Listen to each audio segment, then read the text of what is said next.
This is typically the gear I take out with me when I'm out portable doing some amateur radio in the field. The setup varies slightly depending on what I want to do or what I want to experiment with. Sometimes I'll bring my Surface Go laptop with me if I want to do digital modes, or if I'm staying overnight somewhere, just want to do a bit of work or something. But this is what I brought with me today, so I'll show you what I brought with me today. First of all, the Elecraft KX3 transceiver does 15 watts on the lower bands and 12 watts on 17 and above. It has a built-in tuner, and right now it's running off the internal 8 AA batteries. It's a really good radio. I'm really enjoying it so far, and definitely growing into it. There's a lot of features that I still have to use with it and mess around with the filters, but I'm very happy with the radio, and it's super compact, very lightweight. I'm very happy with it. It's got the side panels and the heatsink, which make it a little bit bulkier, but a lot better for safety and performance. The Elecraft MH3 mic, just the standard microphone it comes with an up and down button, which I've actually disabled in the menu because I accidentally kept hitting down when I was pressing the push to talk, but useful for some people. And that just has a 3.5mm jack. The headphones I'm using at the moment are the headphones I got off Amazon for about £5-6. They're called Betron, and the wire is nice, and it doesn't tangle up too much. In this bag I keep the antenna, which I'll cover in a minute. 5 meters of RG174 coax. It has PL259 on one side, BNC on the other to connect to the radio. 2 pegs are really useful. It's nice to keep them in here in case I forget my peg bag. I can still deploy an antenna, and they don't take up much weight. I carry a spare BNC binding post adapter, just to experiment with. It doesn't take up any space anyway. In here, some BNC to PL259 and SO239 adapters in case I go somewhere else or borrow someone else's antenna, and the Rig Expert Stick SWR meter, which is the absolute best SWR and antenna analyzer for field operations and portable ham radio. I use wire antennas mostly. Now that I've got some good wire, before I hated them because the wire got tangled up, but I'm using, for the antennas I build myself, I use this flex weave cable, and the one that I bought, the end-fed half-wave, it has a very good quality wire as well, so they don't tangle up and they don't frustrate me as much as they used to when I was using cheap quality wire. If there's not enough space, or I go to somewhere where I know I can't, set up a big antenna or have big wires going everywhere, I'll take a little vertical with me, like the Super Antenna MP1.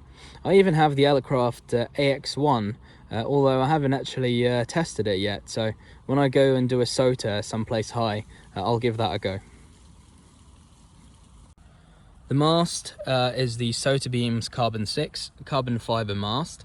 I've marked the bottom with this tape so I know it's ground, because otherwise if you take off the wrong end, the mast will basically fall through itself, and this end is the top of the mast. It extends to 6 meters tall, but it's only usable for the first after a few sections down, so typically the apex of the antenna, if you run it in an inverted V or inverted L or something like that, it'll be about 5 meters tall.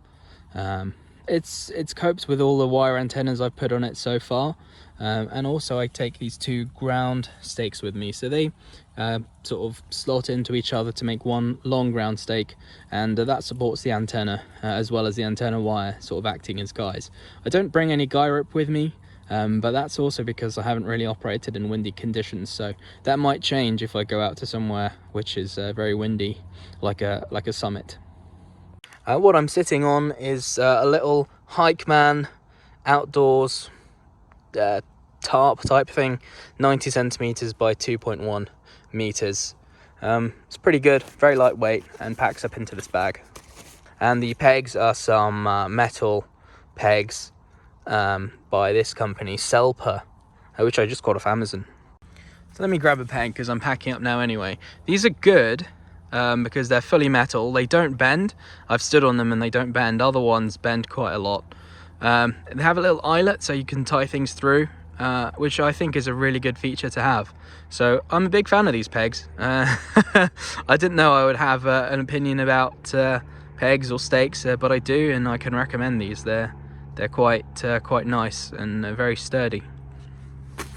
I carry this with me, which is my latest purchase for portable activities, the OmniCharge 20 Plus power bank, which I was using to power my KX3. It's got DC output and DC input, so it can provide 13.8 volts up to 5 amps, actually up to 25 volts, so it does 5 to 25 volts out up to 5 amps. It also does USB-C out. You can use that for quick charging laptops, smartphones. On this side it has a AC outlet up to 100 watts. This is European, but if you have an adapter, you can use a UK or a UK plug with it as well. That does 100 watts out, very nice to have, and 2 quick charge USB 3 ports. And it has a little screen which shows you what's going on with the battery. So my activation today used about 20% of the battery, and I was active for about 1 hour. So it has about 4 hours battery, 4 to 5 hours battery life if I'm using 13.8 volts. If I'm just charging a smartphone or a laptop, that will change as well. But it's one power bank that I can use for all my amateur radio equipment, my laptop, my smartphone. Basically one size fits all. And to power the radio, I just use a DC to DC cable. Power poles are nice, they're great, but if something goes wrong in the field, I don't carry spare ones with me. I don't carry a crimping tool with me. So they're not the easiest to make up on the fly. Whereas these, I mean, I can just carry another one in my backpack, but these cables don't really go wrong, do they? And I mean, if I have a total failure of this power supply, I can use the internal AA batteries of the KX3 to give me a little bit of juice, up to 5 watts RF output. Even though I do most of the logging digitally on my phone, I carry this Right in the Rain waterproof paper. I have tested it at home. It is oil proof and waterproof, and I have this little space pen which I really like. The lid goes on the end and you have a pen which can write upside down, and it can write on water, and it's a good pairing with this Right in the Rain notebook. The camera and recording equipment I use are this DJI Osmo Action camera.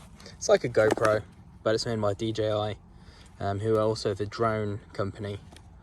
And I use this Sony voice recorder, which I put in line with a headphone jack. It's the model is a PX470. It just takes some AAA batteries, and one feature I like about it is that you can just plug it in directly to a computer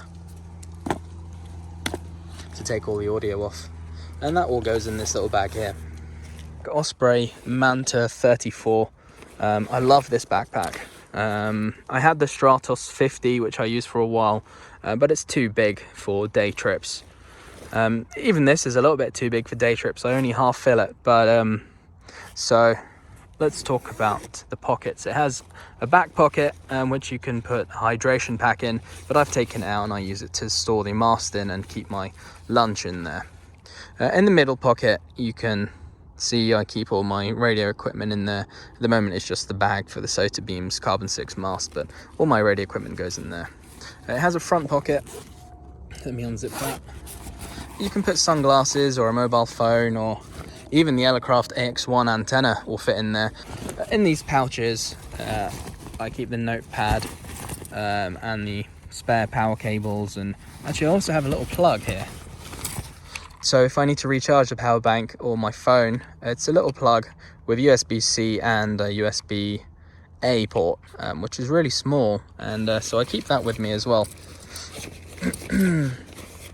And then the front is sort of has a pouch where I put my gloves in and a hat in if I need them. 2 side pockets for water bottles, and it's got, the main reason why I got it is because it's just so comfortable. It's got their air spring mesh type back, which is really great. The bag itself weighs about, I don't know, 600-700 grams maybe, but really you can put so much stuff in here and it feels like there's nothing on your back. So I really love this backpack. It's so much better than the standard backpack I was using before. I can't really even remember. And water bottle, actually, the water bottle is nice. It's a Camelback 1 litre water bottle. So yeah, actually also I have a water purification kit. It's called a Sawyer, and I have some chlorine tablets. So if I go somewhere where I know there'll be a stream and I feel like it, I will drink some of the water out of the stream, which is always a nice experience. So that's a quick tour of the gear, in case you were wondering. And it's working pretty well so far, really, I've got to say.